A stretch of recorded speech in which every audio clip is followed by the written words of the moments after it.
Cold spray lashes the swan prows, and torch ash drifts over the white harbour like black snow. Noldorin steel scrapes free. Telerin archers draw until the cords sing. Somewhere in the dark, a child is screaming, though no blood has fallen yet. One more heartbeat, and brother will butcher brother beneath the stars. Then a woman in sea-grey silk steps between the blades, and the whole key freezes around her throat. If this turning of the tale grips you, leave a like, subscribe for more journeys through Middle-earth, and tell us in the comments where you are watching from tonight. Every voice adds to the fellowship. The woman is Eowyn, daughter of Olwe, wife of Fëanor, kin to both shores of the quarrel. Salt glitters in her unbound hair. The first sword point stops so close to her neck that it trembles in the lamplight. She does not flinch. Behind her, Alqualondë rises pale beneath the darkening of the trees, its marble stairs washed in silver and shadow, its towers reflected in black water, its harbour full of the swan ships that Fëanor desires, with a hunger almost equal to the hunger that drives him north. Before her stand the Teleri in bright mail, with gull-feather helms and bows bent hard. Beyond them crowd the Noldor, armour newly forged, faces hollowed by grief for Finwë and by the poisonous fire of the oath. The air reeks of pitch, salt, sweat and cold iron. Fëanor is nearest. His eyes are lit from within, as though some last fragment of Lorellan has turned in him and spoiled there. He has asked once. He has demanded once. He has come now to take. Olwe sees his daughter step between the kindreds, and his anger falters for the first time that night. He has heard the rumour of Finwë slain and the Silmarils stolen. He does not deny the grief of the Noldor. But he has also heard Fëanor speak in Tirion, and he knows that grief in that prince is already braided with a deadlier thing. "Move aside," Fëanor says. Eowyn answers without looking back at him. "Then kill me first, and let my father and my husband watch together." A gull cries over the mastheads. No one breathes. Fëanor has loved peace too long to master violence, but in this instant he masters fear. He steps beside his wife. Fingolfin follows. Then Finrod, bright and grave, and Galadriel with her hands empty, though every archer in the harbour sees that she would be terrible with a weapon. On the Telerin side, a grey-bearded shipwright lowers his hammer. A boy with a fishing spear lowers his arm because his king has not spoken. It is Fingon who breaks the stillness. "This road begins in darkness enough," he says. "Will they bring more darkness to it with their own hands?" Fëanor hears the judgment in his half-brother's voice, and it cuts deeper than an arrow would. For a heartbeat, he almost chooses slaughter anyway. He sees how quickly it could be done. A lunge, a cry, one volley from the piers. Then chaos would take the rest. He also sees, with perfect clarity, that if Eowyn falls first, half his host will recoil, and the stain upon his name will be immediate and eternal. Pride checks pride, where mercy alone could not. Olwe steps down from the quay. The pearls on his cloak are dim beneath the starless glow. "I will not gift the ships to force and insolence," he says. "But neither will I see my daughter trampled between madmen and mourners. Hear then my price. The swan ships will bear the Noldor north in companies. Telerin mariners will command them. The ships will return after each crossing. No blade will be drawn in the harbour. No fire will touch the hulls. Swear it." Fëanor's silence is more dangerous than a shout. Around him, the Noldor wait. Many came to follow his fire. Fewer came to murder the motherkin of their own house. He feels them wavering. He feels time itself turning against him, and he hates it.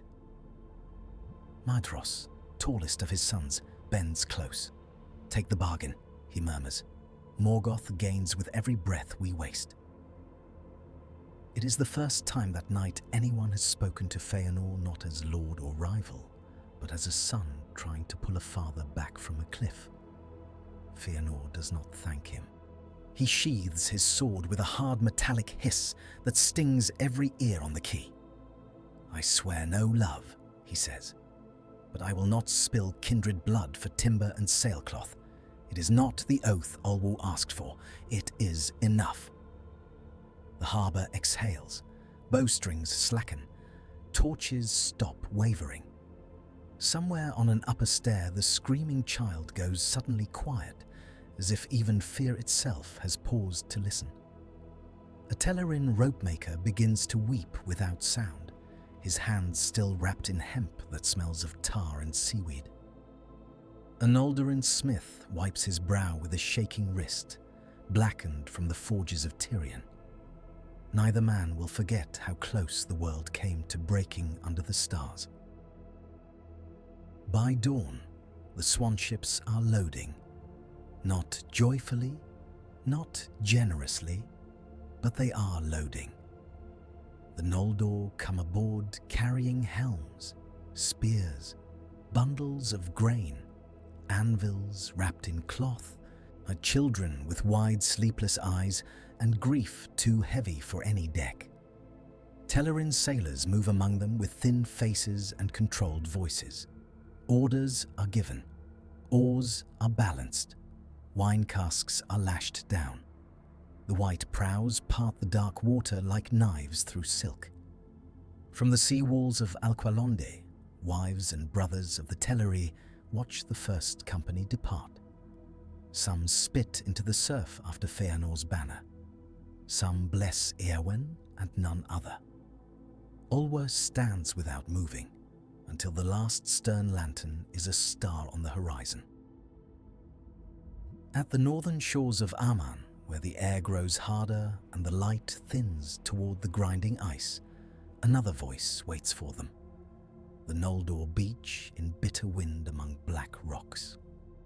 Frost whitens shields before sunrise. Telerin mariners huddle by driftwood fires and stare inland with mistrust. Fëanor strides ashore first, as if a landing is already a conquest. Then the wind drops, and the sea becomes unnaturally still. The voice of Mandos comes not with thunder, but with a stillness so complete that even the surf seems to listen. It rolls down the stone and snow, deep as caverns, cold as judgment. "Ye have not dyed your hands in kin blood upon the shore," it says, and many lift their heads in desperate relief. Then the voice continues. "Yet by pride ye are sundered, and by oath ye are ensnared.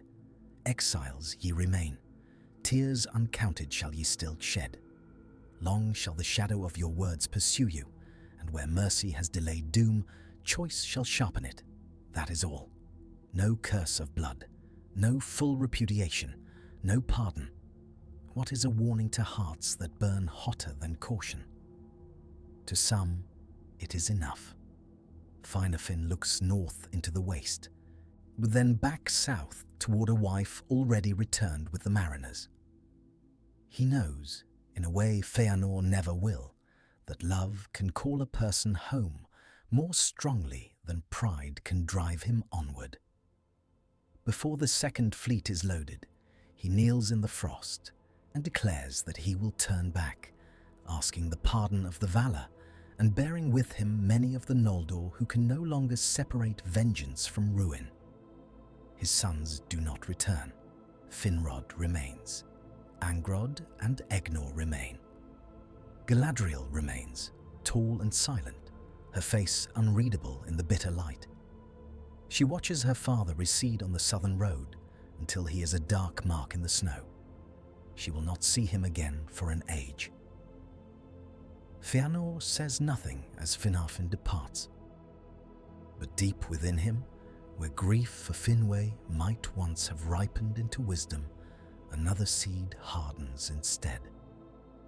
He reads every turning back as theft. If even his kin will not wholly follow him, then he will seize greatness before any can deny it. The crossings continue. Day after day, the swan ships glide and return, white under a sky that never warms. Telerin pilots sleep with knives beside them, though no Noldor touches them. A young sailor from Alqualondë falls overboard in freezing spray and is dragged back by Angrod, blue-lipped and retching seawater. Celegorm laughs too loudly at nothing. Curufin counts stores as if distrust were arithmetic. On the fourth passage, a mast cracks in sudden wind, and a Telerin helmsman is flung against the rail and dies before sunset, his blood the first to touch the deck, spilled by sea and chance rather than kin. Even mercy asks its toll. At last, the host lands on the coasts of Middle-earth together, not divided by treachery, not thinned by Helcaraxe. Fires spring up along the shores where in another tale only Fëanor would stand. Fingolfin's banners rise beside his. Turgon and Finrod disembark with their people, while the last Telerin ships, battered and salt-frosted, wheel away into the west. Their captains do not wait for thanks. Fëanor watches those white hulls recede. For one black instant, his hand closes around a torch. He imagines hurling flame into the remaining stores, stranding every other claimant to glory. He imagines the crackle, the smoke, the sudden helplessness behind him. Maedhros sees the thought before the arm can move.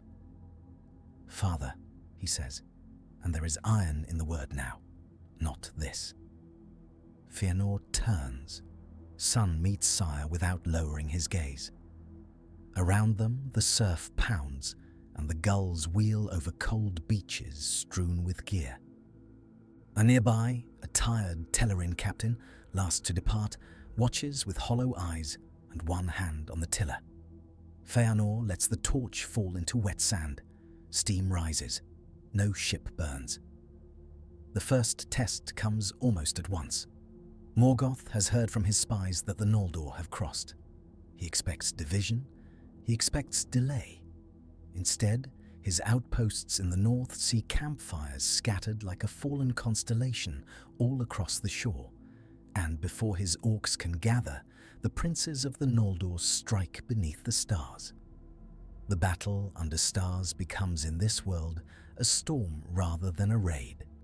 Fingon's trumpets ring from one flank, while Fëanor's house drives the center.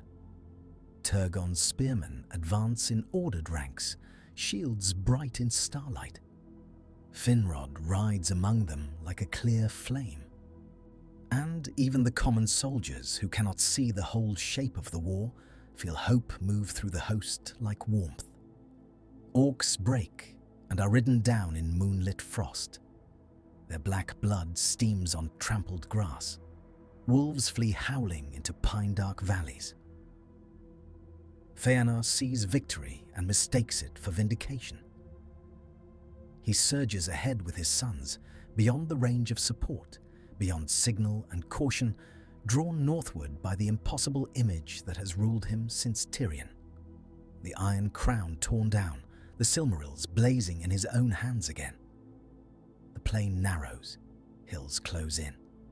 From ravines and ash pits hidden in the dark, balrogs rise with whips of fire. The trap snaps shut. Amid sparks and smoke, the horses rear. One son is pulled screaming from the saddle and saved only by Carantha's spear. Another is blinded for a moment by a lash of flame. Fëanor fights like a star falling, terrible and incandescent. Yet even he cannot stand alone against demons old as the ruin of the world. Help arrives from the south, not because he wanted it, but because Fingolfin saw his banner vanish into fire and rode for him at once. They break through together. That is the glory. Then comes the price. Amras, youngest and swiftest, turns back once to cover the retreat of his father. A Balrog's whip catches him around the chest. Flame flowers across his mail. His cry is brief. He falls beneath trampling feet, and by the time Mardros reaches him, there is no face left to recognize. Victory still belongs to the Noldor by dawn. Fires of Morgoth's host gutter on the plain. Orc corpses lie in heaps, where frost already silver coats their armor. Yet when the princes gather among the wounded, no one names it triumph. Fëanor lives, though his right side is burned black in places, and his breath comes ragged. He stares not at the field they have won, but at the shrouded body of the son they have lost. So the first great sorrow of exile settles over Middle-earth without any bloodshed at Alqualondë, and many begin to understand the warning on the northern shore. Mercy delayed doom. It did not dismiss it. In the long weeks that follow, the Noldor fortify, scout, bury their dead, and send word through Beleriand. Círdan in the Falas hears of their coming, and of the strange fact that the swanships were lent rather than stolen. Thingol in Doriath hears the same, and does not yet close his borders. In Menegroth, beneath stone-like winter beech roots and lamps pale as trapped stars, Melian listens more deeply than all of them. "They have spared one wound," she says to her lord. "Therefore another may be avoided." But the oath still walks among them. That warning travels more quietly than armies, yet it reaches the right ears. Finrod crosses into Doriath not as a suspect, but as kin through his mother's people, and as a prince not yet stained by fratricide. Galadriel comes also, and when she meets Melian beneath the woven shadows of the Thousand Caves, something passes between them that no soldier can weigh. Insight, caution, and a grief for futures not yet made. Far in the north, Morgoth tries craft where force has failed. He sends envoys beneath a false banner, offering parley concerning prisoners and terms. Fëanor would have slain them where they stood, and perhaps in that hour he is wiser than he knows. Maedhros counsels hearing them, not from trust, but from a desire to show that their cause is not merely rage. He goes to the appointed meeting with a small guard. He does not return. The messengers come back riderless. One horse bears a severed glove tied to the saddle. Another carries nothing but blood on the stirrup leather. No body is found. No word follows for 3 nights. Then scouts beneath Thangorodrim see something hanging against the cliff, high and small and terribly still.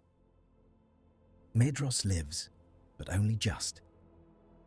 The rescue is spoken of for ages, because in that hour old rivalries might have chosen to look away. Fingolfin could have said that a son of Fëanor had ridden into his own snare. Fëanor himself, mad with pain and shame, could have forbidden any attempt. Instead, Fingon saddles his horse before either of them speaks, and rides north with a bow, a harp, and a courage sharpened by love for the cousin he refuses to lose. On the bare slopes below the black peaks, where ash falls like winter rain, and the air tastes of metal and old furnaces, Fingon sings. The sound is thin against the mountain, and yet impossible to mistake. Maedhros hears it through fever and torment. He answers once. The eagle that circles above sees the movement and stoops. By arrow, by blade, by desperate strength, Fingon cuts him free. When it becomes clear that the right hand cannot be saved, Maedhros himself gives the order. "Do it," he says through clenched teeth. "I will not feed him one finger more." The hand falls. The chain breaks. The eagle lifts them from the cliff. Fëanor sees his eldest son brought back maimed, and something in him cracks that no healer can bind. This is not repentance. it is recognition. His fire, once worshipped by his own house, now stands revealed as a blaze that consumes whatever stands nearest. He would rather die than say that aloud. Maedhros says the necessary thing in his stead. Before the gathered princes, pale from blood loss and gaunt from torment, he renounces the claim of his house to the high kingship of the Noldor in Middle-earth, and yields precedence to Fingolfin. The words fall into the camp like stones into still water. Some of Fëanor's followers bristle, others bow their heads, relieved beyond measure. Fingolfin does not smile. He has won nothing that he ever wished to win in this fashion. Fëanor turns away before anyone can see his face. For a time, it seems that this might be enough. Fingolfin's rule steadies the host. The siege of Angband tightens. Turgon begins his hidden city with more hands spared from ice and fratricide. Finrod delves Nargothrond, and dwarves of Belegost and Nogrod speak with him openly, their hammers ringing under stone. Thingol maintains caution, but not estrangement. Círdan's havens are crowded with masts and salt barrels and hopeful rumour. In forests still untouched by flame, ordinary folk begin once more to bake bread in the morning, without listening first for wolf howl or warhorn. Then men come west. They cross the Blue Mountains in scattered companies, weary, broad-shouldered, watchful, bringing with them smoke-stained furs, rough songs, and stories of darkness behind them. The house of Beor reaches the lands of Finrod beneath a sky washed gold after rain. Their children stare at beech leaves bright as hammered bronze. Their old women smell apples, river mud, wet moss, and the faint, clean bitterness of forger smoke from elven halls. Some weep because no one is hunting them that day. Finrod sees them and hears in their speech a music that answers something deep in him. He walks among their cooking fires without guards, tasting the broth they offer and listening to their fear of a shadow that teaches kingship in the east. Few others mark the warning clearly then. Morgoth is the mountain in the north. What need have they to fear another darkness at their backs? Sauron, who is that darkness, has already understood what his master does not. Against a united Beleriand, he cannot rely only on siege and brute horror. So while the princes watch Angband, he slips beyond the warfront, over wide lands under wheeling stars, through forests that in a later age will lie far from memory. He walks where the grasslands will one day be called Rohan, where great rivers will one day nourish Gondor, where the green quiet west beyond the mountains will one day shelter the Shire. In that elder world they have no such names. They are only distances, immense and vulnerable. There he appears not as tyrant first, but as teacher. He gives iron tips to hunters. He whispers to chieftains that blood grants rank. He tells frightened tribes that the bright lords in the west will chain them unless they learn to rule before being ruled. Children grow under his voice. Whole peoples learn to fear light before ever seeing an elf. By the time Beleriand begins to understand the scale of what is moving in the east, years have hardened into decades. One winter, when the siege seems strongest, Barahir, son of Bregos, saves Finrod in battle. Rings are exchanged, oaths are spoken. The words are simple, their cost is hidden. In Nargothrond, lamps shine on carved pillars and wine darkens crystal cups, while laughter rises from feasting halls. In a wolf-haunted isle further north, Sauron smiles and waits.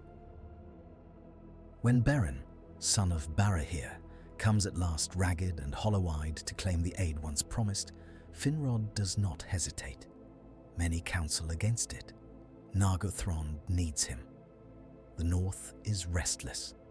Fëanor's surviving sons watch every Silmaril tale with burning attention. Finrod hears all that and remembers only his own word given in trust beside a battlefield stream. He goes.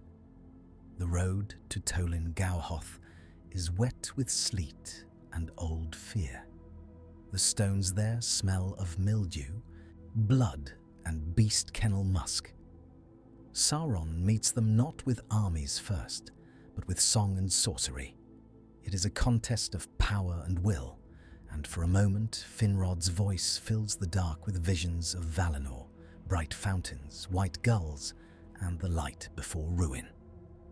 Then Sauron strips image from image, memory from memory, until even the scent of sea and laurel seems to curdle into smoke. Chains close, teeth flash. Finrod dies in a dungeon, keeping his oath to a mortal man. The news reaches Beleriand in fragments. A survivor half delirious, a song broken off, a cloak returned torn and stiff with dried blood. In Nargothrond, masons set down their tools when they hear. In Menegroth, Galadriel stands very still, and Melian closes her eyes because she foresaw grief, not the exact shape of it. In the eastern camps of the sons of Fëanor, Maglor sings that night with such sorrow that even hardened soldiers stare into their cookfires and say nothing. What is the measure of one prevented slaughter if death still enters every hall? That question begins to trouble the wise. Yet hope does not wholly fail. Beren survives. Luthien comes. Their tale remains what it must remain in almost any world, an impossible passage of love through terror. They stand before Thingol, before Sauron, before Morgoth himself. They bring back one Silmaril from the Iron Crown, and its light in the woods of Doriath is so pure that even those who never saw the trees weep when they behold it. Fëanor sees that light from afar and almost loses the last of himself. By then, the long siege is fraying. Morgoth has bred new fire in secret. Rivers run strangely warm in late winter. Herds panic without cause. Ash settles on snow. Fingolfin reads the signs and sends warnings from stronghold to stronghold. Fëanor, older, scarred, and no gentler, demands a preemptive assault on Angband before the storm breaks. Maedhros counsels patience. Turgon counsels hidden reserves. Fingolfin orders the passes reinforced. The storm breaks before any counsel can prevail. Dagor Bragolak comes like the opening of the world into flame. Fire pours from the north in red tongues that hiss across plain and river. Armor sears flesh beneath it. Pine forests explode in sparks. Horses roll screaming in ditch water that boils around them. The air itself becomes something to fear. Ordinary farmers far south of the front wake to adorn the color of blood and smell burning resin carried on a wind from mountains they cannot see. Fëanor rides into that ruin because he knows no other response to disaster but defiance. He finds Glaurung there, young yet already monstrous, scales like furnace plates, breath bright enough to turn shields transparent at the edges. Around the beast, the line buckles. Fëanor's men know he should withdraw and regroup. He knows it too. The knowledge changes nothing. If he cannot reclaim the Silmarils, he will at least deny terror one field more. He charges. For a few blazing moments, it seems his will alone might split the dragon's advance. Spears ring from the scales. Arrows vanish in steam. Then Glaurung's fire takes the horse beneath him. Fëanor hits the ground hard, rises, and goes on fighting on foot, hair scorched, face blackened, sword bright as a shard of sun. He buys time. That is no small thing. Companies behind him escape the first flood, because he stands where retreat would have been easier. When Madros reaches him, the battle has already moved past. Fëanor lies among burned reeds beside water filmed with ash. He is dying in the smell of smoke and wet earth, not as the triumphant avenger of his own imagining, but as a ruined king whose fiercest deed came too late to save the world and just early enough to save a remnant. He looks at the sun kneeling over him, the son who lost a hand and chose peace over pride, and for the first time in many years, Fëanor speaks without command. "He lit a fire I could not master," he says. Medros bends closer. The dragon roars somewhere beyond the smoke. Men are shouting, armor clatters, a banner falls. "Then let it end here," Maedhros whispers. Fëanor tries to answer. Perhaps he means to release them. Perhaps he means to repeat the oath. Whatever word forms never crosses his lips. He dies with ash on his teeth and the sky red above him. Relief comes first. The man who drove so much ruin is gone. Then disquiet follows hard behind it. The oath is not buried with him. The years after the Bragolach are harsher, but not yet hopeless. Because Alqualondë never ran with blood, old alliances do not fracture as quickly. Doriath still speaks with the Noldor. Círdan's havens still receive refugees rather than avenging raiders. Hithlum still sends riders east. Maedhros, grim now and all but bloodless in restraint, attempts what his father could never have attempted: a true union of elves, dwarves, and men against Angband. He remembers the eastward warnings too late, but not entirely too late. Messengers ride across Beleriand under rain and frost. In the forges of Belegost, sparks leap against bearded faces as helms are finished through the night. In hidden Gondolin, smiths lift secret weapons from racks.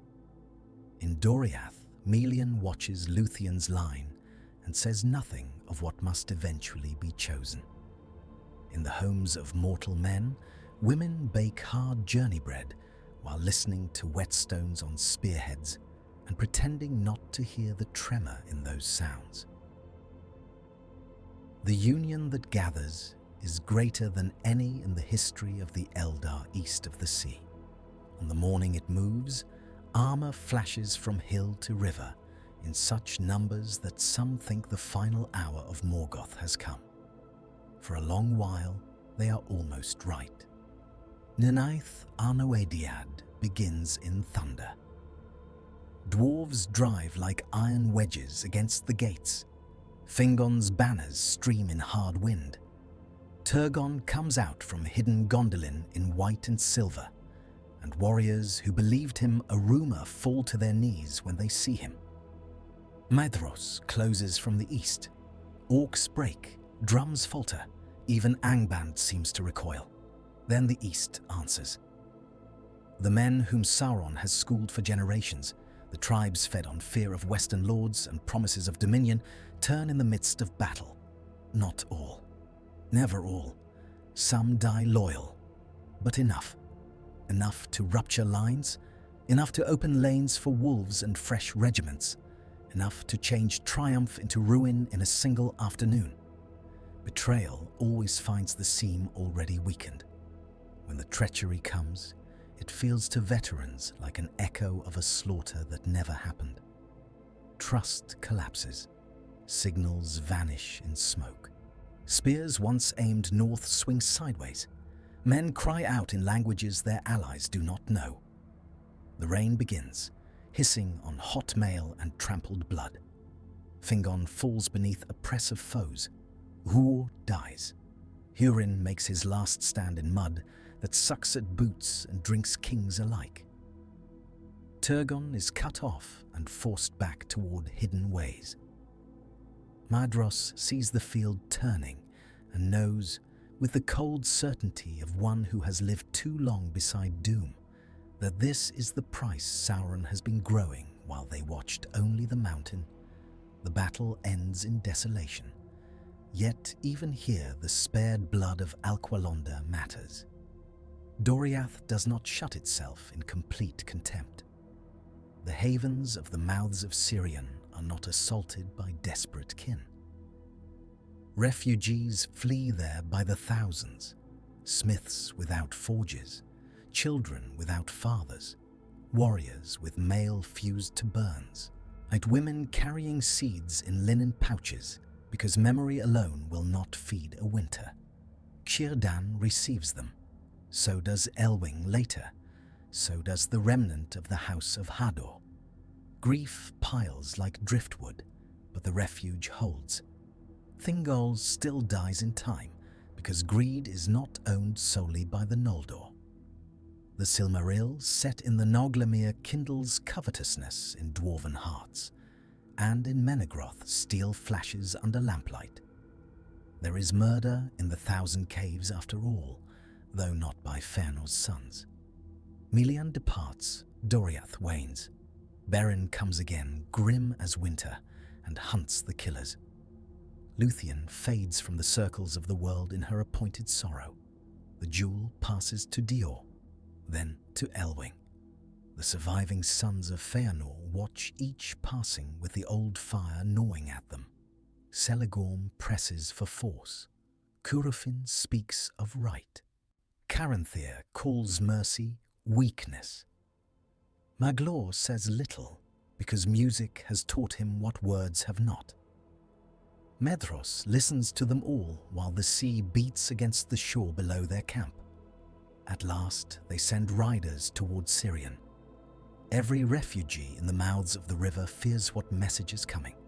Women draw children indoors. Shipwrights lay hands on axes. Along the wharves, the smell of salt and tar mingles with the sour scent of dread. The riders bear no ultimatum. Maedhros has written only this, that he asks parley, not surrender memory, not obedience. Elwing comes veiled in sea wind and grief. Beside her stand mariners of Círdan, warriors of the Edain, and those who escaped every ruin from Nargothrond to Gondolin. Before her stand the sons of the man who once nearly bathed Alqualondë in blood. The tide climbs the pilings beneath them. Gulls wheel overhead. No one mistakes how thin the line is. The oath remains, Elwing says. Maedhros lifts his maimed arm, sleeve pinned empty. So does the cost. There, on weathered planks above grey water, he does what Fëanor never could. He yields the immediate claim, not because desire has lessened, not because the jewel no longer calls to him, but because he has seen what one refused blade preserved, and he cannot bear to turn another haven into a charnel shore. Maglor lowers his eyes first, then one by one the others do the same, though in Celegorm and Curufin the surrender is a wound that never heals. So Sirion is spared. That choice becomes the hinge upon which the last hope turns. Elwing does not leap from burning walls. Eärendil does not return to smoke and slaughter. Instead, after long counsel among Círdan, the remnant of the princes, Ysand, the last wise of both Eldar and Edain, the mariner is sent west not as fugitive, but as envoy. The Silmaril is given to him by willing hands, and when he steps aboard Vingilot, the refugees gathered on the shore do not cry out in panic. They kneel in exhausted faith. On the decks stand common sailors who once fled other harbours. Their palms smell of pitch and rope fibre. Their eyes are red from salt and sleeplessness. They do not know whether they are watching salvation depart or the last light leave Middle-earth. The sea answers in its own time.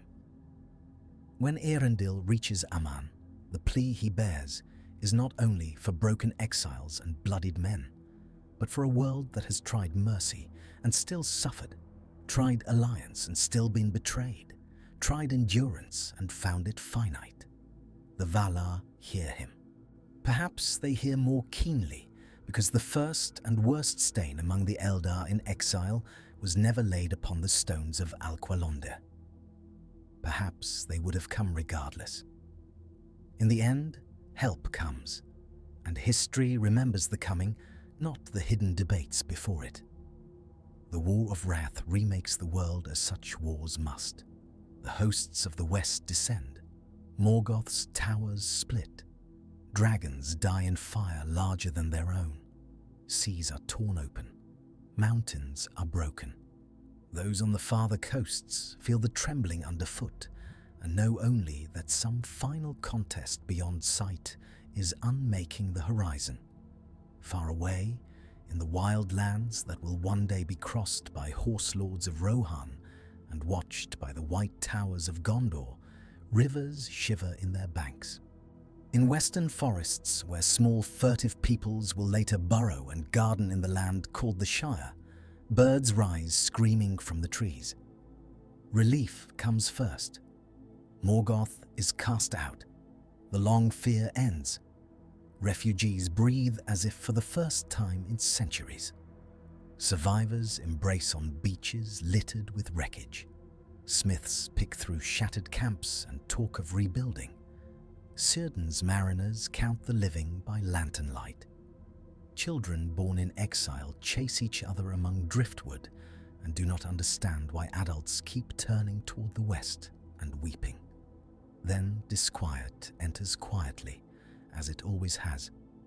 The Silmarils recovered from Morgoth are held by Eönwë. The oath wakes in Maedhros and Maglor like an old wound touched by cold. They have spared kin. They have yielded once. They have done more for mercy than any could have expected of Fëanor's line. Still, the words spoken in Tirion live on, and there are some vows that become creatures, feeding on the souls that made them. Maglor begs his brother to abandon the claim. Maedhros almost agrees. Almost. Night falls over the victorious camp. Fires crackle low. Armor is stacked. The smell is of wet ash, trampled grass, sea wind, and exhaustion so deep it numbs thought. In that tired darkness, the two remaining brothers steal into the guard lines, and for the last time, the house of Fëanor chooses possession over peace. They take the jewels. The deed succeeds. The reward does not. The Silmarils burn them, not because of Teleri blood, for that stain was never theirs. Not because Mandos lied, but because some hands are rendered unworthy by the shape of their own desire. Maedhros feels fire enter old scars and new, down into bone and memory. Maglor cries out as if every song in him has turned to iron. By dawn, one brother is dead by his own choice, casting himself and his jewel into a fiery chasm. The other wanders the shores with his Silmaril until even he can no longer endure its torment, and he casts it into the sea. Then he walks the coasts of the world alone, singing of light lost and blood not spilled, and the song is more terrible for what it remembers was avoidable. The world that follows is changed in ways both visible and subtle. More of the Eldar survive into the Second Age. Their realms in the West are stronger, their memories less poisoned by kin murder, their councils more willing to trust across old divisions. Galadriel bears into later years not only pride and exile, but the hard knowledge that mercy once stayed a blade, and therefore every future choice matters more, not less. Círdan's havens keep older friendships with the sea. The line of Elros rises in Númenor, attended by fuller wisdom from those who endured the First Age together, rather than tearing one another apart in its opening dark. And yet, Sauron inherits a different advantage. He has spent long years cultivating the East and South, while the Great watched Angband. When at last he rises in his own name, he finds men already prepared to hear him. His shadows reach far along rivers and plains. The The lands that will bear Gondor know war signs earlier.